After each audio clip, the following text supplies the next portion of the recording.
اولین تربیت در اسلام ای تقوا سر می شود. اولین تربیت در اسلام ای چی سر می شده؟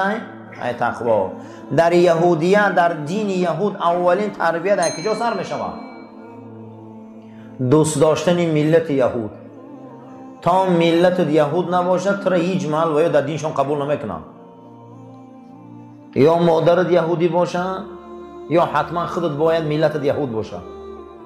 در بسیاری جا آدم میپرسن که اول تو ملت نام میگیرن یا تو میگن اول مسلمانی یا نام ملت هم میگیرن.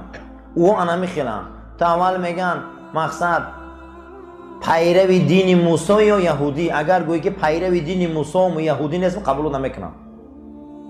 در یگان جای آیین یهود دعوت نیست، خاص دین برای خشونه، دینی و یا برای یک منطقه، برای یک ملت و برای هیچ که نیست. میگم ما جدا کرده های خداییم.